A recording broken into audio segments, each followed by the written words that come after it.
Itu inisial namamu, Ren, jelas Ara tanpa berani melihat wajah Rendra. Perempuan itu sibuk menyiapkan sarapan untuk Zora. Pura-pura sangat sibuk. Kenapa tidak tulis nama lengkap saja? Aku tidak keberatan, kata Rendra. Aku tidak percaya diri saja. Ya, semacam itu. Ara sulit menjelaskan, lalu dia mengalihkan pembicaraan. Kamu mau lontong sayur? Kamu masak sendiri? Rendra pindah duduk ke kursi meja makan. Dia memperhatikan Zora yang sedang menggigit wortel rebus. Ya, aku masak sendiri, jawab Ara. Dia menyajikan semangkuk lontong sayur untuk Rendra. Ara tidak tahu sarapan kesukaan Sang Cheo yang pasti jauh berbeda dengan sarapan orang biasa.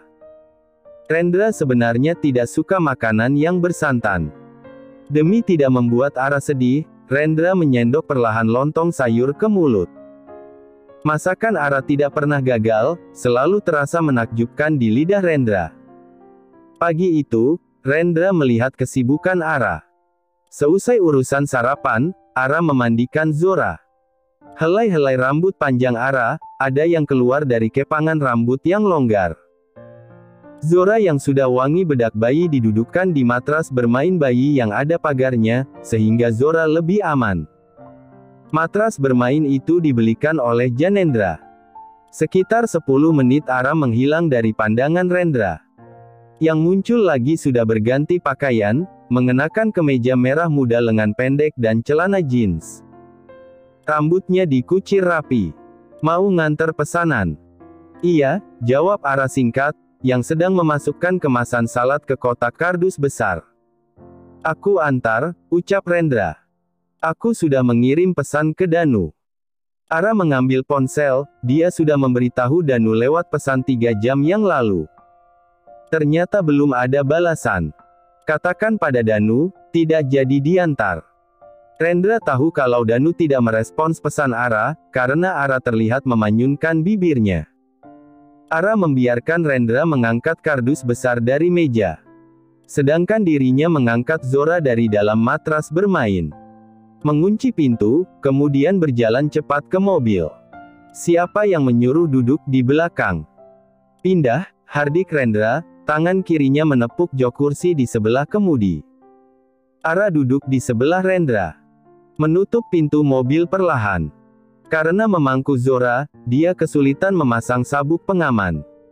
Rendra yang menyadari kesulitan Ara, mencondongkan tubuhnya untuk membantu. Ara menahan napas dan memalingkan wajahnya kalau wajah Rendra cukup dekat. "Pa." Zora menepuk pundak Rendra. "Apa, Zora?" Rendra makin mencondongkan tubuhnya, dia mencium pipi tembem Zora. "Kamu mau jalan-jalan?" Zora mengeluarkan kata-kata bahasa planet dengan riang.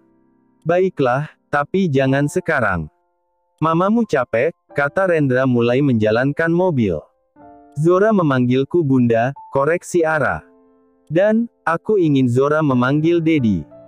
Bunda dan Dedi, atau Bunda dan Papa." "Sepertinya Zora lebih suka Papa," ucap Rendra, membuat kedua pipi Ara merona. Selebihnya Ara terdiam. Suasana akan canggung jika membicarakan masalah panggilan untuk Rendra. Mobil Rendra berhenti di depan rumah bergaya joglo modern.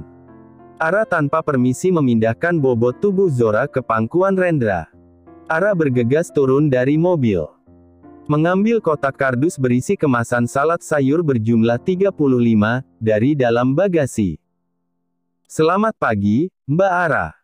"Selamat pagi, Bu Hanum," balas Ara. "Siang ini ada arisan, supaya lebih praktis aku memesan salad." "Tentunya lebih sehat," kata Bu Hanum. "Mereka berdua suami dan putrimu." Ara menoleh ke belakang. Wajah Zora dan Rendra terlihat dari jendela mobil yang terbuka. Mereka berdua melambaikan tangannya. "Suaminya ganteng, putrinya cantik," puji Bu Hanum. "Iya, Bu." Ara menaruh kardus coklat besar di meja. "Duh, kenapa mengucapkan kayak iya? Suami yang mendukung istri, walaupun sudah berkecukupan. Mengizinkan kamu berdagang." Bu Hanum berkata demikian karena mobil yang digunakan Rendra. Setelah menerima pembayaran, Ara bergegas masuk ke mobil. Sudah selesai. Mau kemana lagi? Tanya Rendra.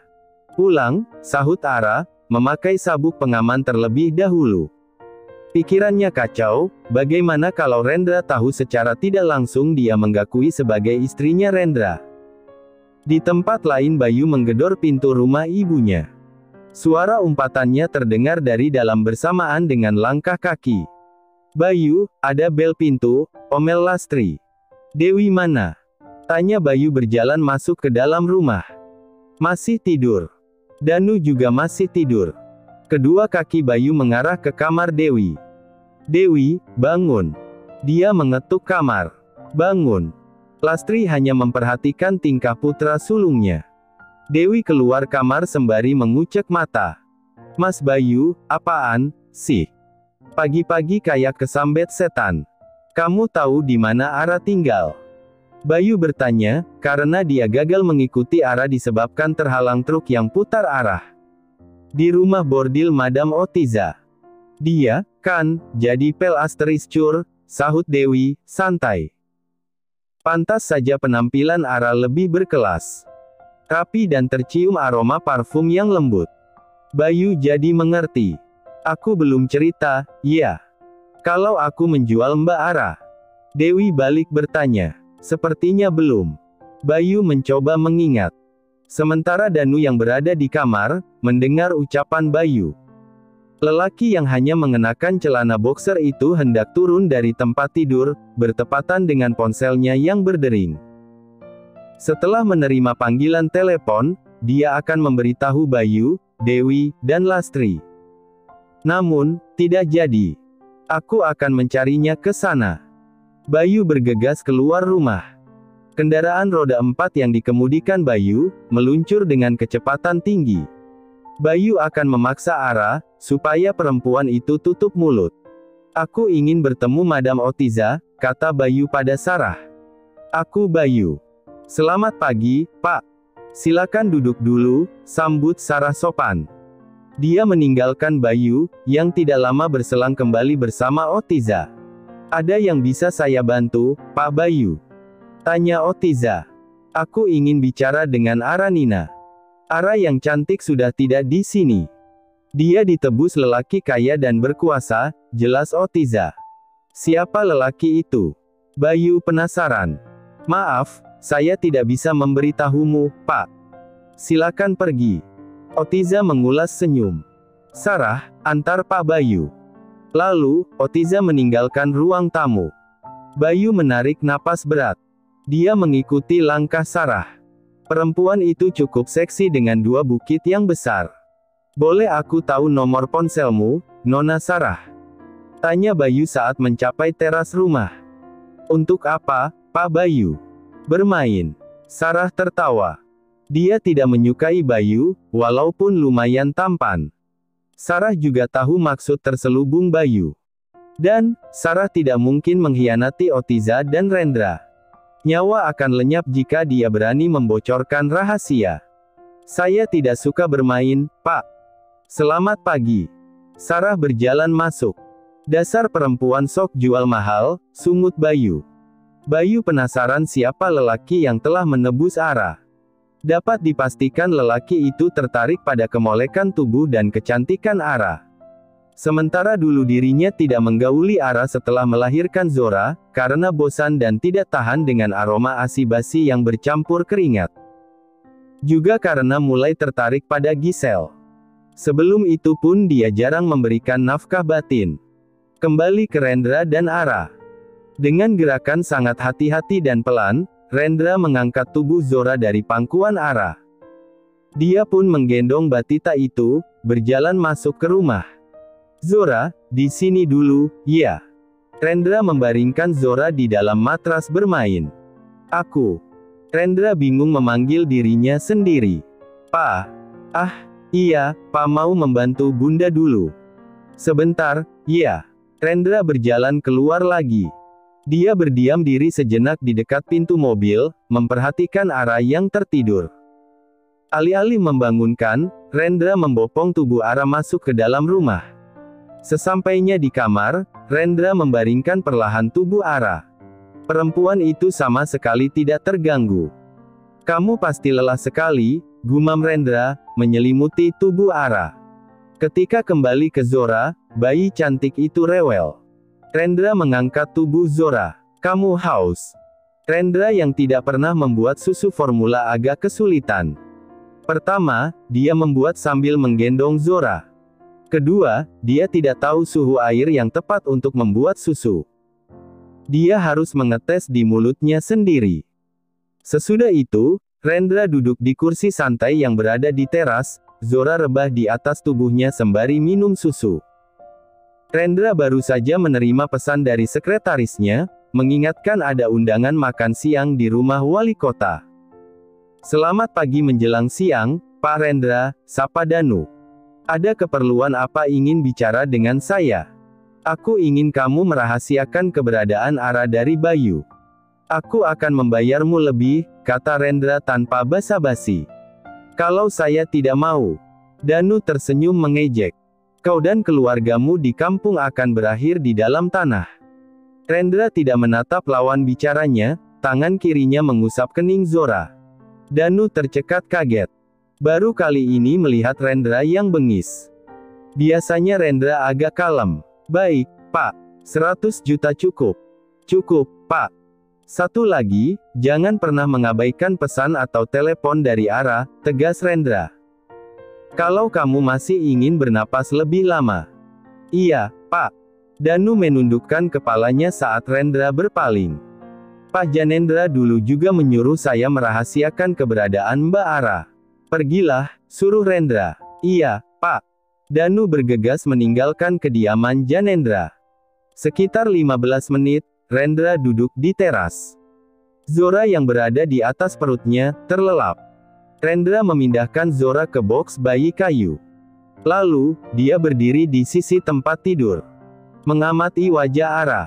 Perhatian Janendra pada Ara merupakan bentuk cinta.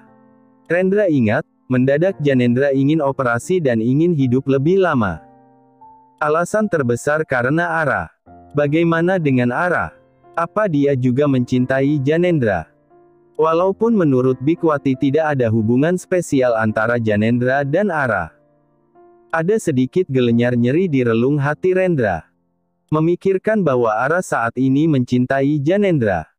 Danu, kapan rumahmu selesai direnovasi? Tanya Lastri. Sudah seminggu lebih, loh. Danu yang sedang menikmati sarapan, memandang Lastri sinis. Dia menyeruput kopi, setelah itu menjawab enteng, memang kenapa, Bu?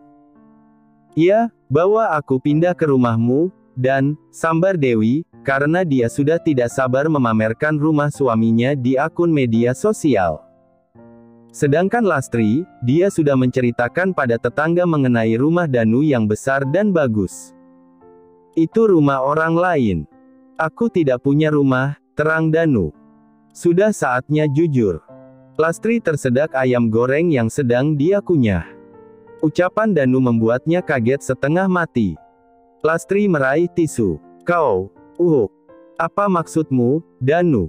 Katamu itu rumahmu. Dewi sama-sama terkejut, bagai tersengat listrik tegangan tinggi. Tetapi, tidak mati hanya memberikan rasa nyeri. Aku bukan pengusaha, pekerjaanku sopir pribadi. Tapi, cukup menghasilkan. Danu masih santai menikmati makanan. Mobil mewah yang sering mengantarmu kemana-mana, itu mobil bosku. Lastri memukul dadanya sendiri. Dia telah membeli kucing dalam karung. Tertipu. Dewi duduk bersandar di punggung kursi. Mau diletakkan di mana wajahnya, dari kenal Danu, dia sudah berkoar-koar Danu adalah pengusaha. Danu memberikan uang 20 juta pada Dewi, untuk mertuanya yang sepucat mayat dia memberikan 10 juta. Buat jalan-jalan. Aku mungkin bukan pengusaha, tetapi penghasilanku cukup untuk kebutuhan sehari-hari, kata Danu. Hati Lastri agak luluh melihat uang di meja. Lumayanlah. Yang menjadi PR, Lastri harus pintar-pintar menyembunyikan profesi Danu sesungguhnya. Setelah itu, mungkin Lastri akan membuat skenario Danu bangkrut. Uang 20 juta sangatlah enak. Tidak apalah, yang butuh kebutuhan skincare tercukupi. Dewi memandang Danu dan bertanya, siapa nama majikanmu, Dan? Tuan kejam, jawab Danu. Kalau aku membuat kesalahan, kalian akan ikut. Tut. Danu menggerakkan tangan kanannya di depan leher. Tidak perlu tahu aku bekerja pada siapa, yang penting uang bulananmu lancar. Lastri dan Dewi saling memandang. Mau bagaimana, nasi sudah menjadi bubur. Lebih baik dinikmati. Terima kasih ya, Danu. Lastri mengambil uang di meja, matanya berbinar-binar menimang uang. Dewi meraih ponsel, memotret uang di meja. Seperti kebiasaannya, dia memosting foto uang 20 juta di status WhatsApp. Rezeki pagi hari. Makasih, kesayanganku. Aku harus berangkat kerja, pamit Danu. Dan, belikan motor baru, dong, rajuk Dewi. Lah, itu uang kan cukup buat beli motor, sahut Danu, kemudian berjalan keluar rumah. Mertua dan istrinya, tidak akan marah-marah kalau mulut mereka disumpal uang. Di sisi lain, Giselle memperhatikan asisten rumah tangga yang sedang menikmati donat gula di dapur. Donat itu bulat, bertabur gula putih bagai salju. Dia menelan ludah, karena terlihat sangat enak. Nyonya. Asisten rumah tangga bernama Mbokas itu berdiri. Maaf, saya lapar. Beli di mana donatnya? Tanya Giselle. Saya dikasih tetangga, Bu. Pesan donatnya kelebihan. Nyonya mau? Saya masih ada 1 donat. Mbokas mengeluarkan donat dari laci meja dapur. Selama ini Giselle tidak tertarik donat kampung. Dia selalu membeli di gerai terkenal. Namun, donat dalam kemasan plastik itu sangat menggoda. Giselle memakan donat, rasanya benar-benar enak. Tidak kalah dengan donat merek terkenal. Sambil makan dia memperhatikan label bulat kecil di kemasan plastik. Donat Zora. Desisnya sendiri. Itu nama anaknya Bayu. Atau mungkin kebetulan namanya sama. Giselle membaca nomor ponsel yang tertera. Perempuan itu tersenyum, terbit ide untuk memesan donat. Dia mengirim pesan menggunakan nomor lain. Jika benar dugaannya, dia bisa menemukan tempat tinggal Ara. Pagi, sayang. Bayu mencium pipi Giselle.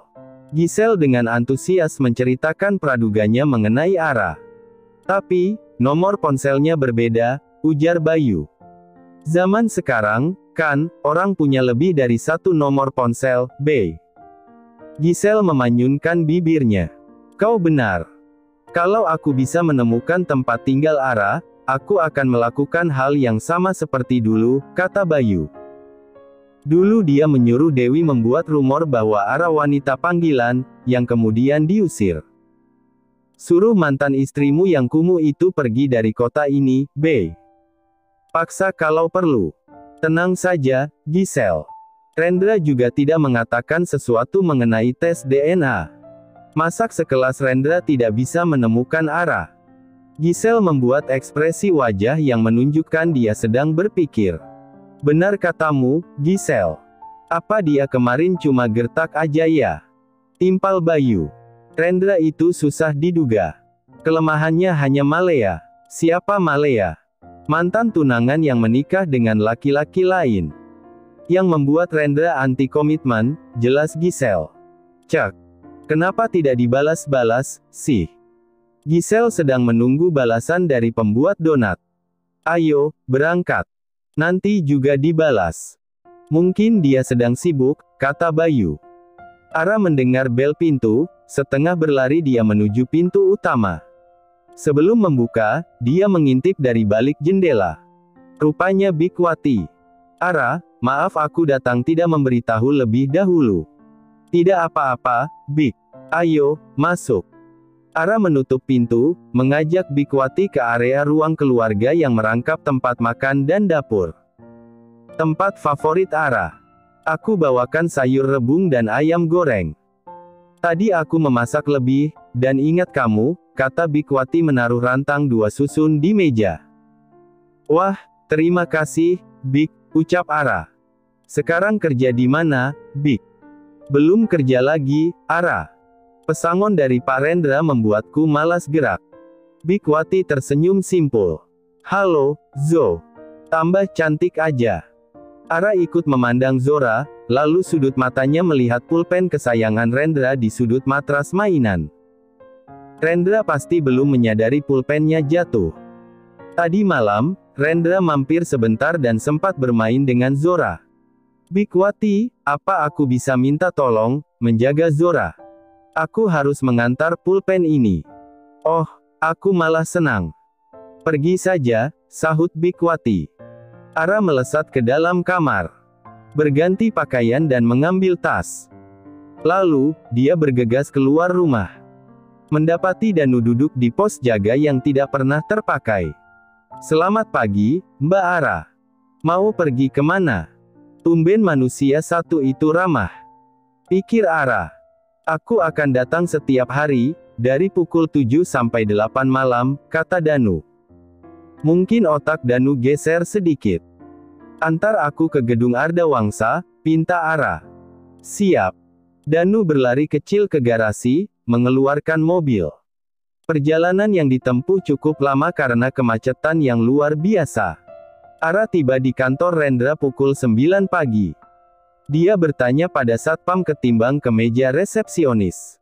Pak Rendra, ya. Anda siapanya? Tanya petugas berseragam hitam itu. Oh, itu ada sekretarisnya. Bu Cynthia. Perempuan cantik yang mengenakan rok span hitam dan kemeja hijau lengan panjang, menghampiri Ara dan satpam. Ada apa, Har? Tanya Cynthia. Ada yang ingin bertemu Pak Rendra. Ada barang penting yang harus saya berikan pada Rendra, jelas Ara. Titipkan aku saja, kata Cynthia. Maaf, tidak bisa, tolak Ara. Karena teringat pulpen tersebut hadiah dari ibunya Rendra. Ikuti aku. Cynthia mulai melangkah. Ara mengikuti Cynthia. Mula-mula mereka naik lift ke lantai 4. Lalu, menyusuri koridor yang cukup panjang. Cynthia menyuruh Ara menunggu di depan ruangan Rendra. Tidak lama berselang, dia keluar. Masuklah, kata Pak Rendra, kamu cuma punya waktu 5 menit.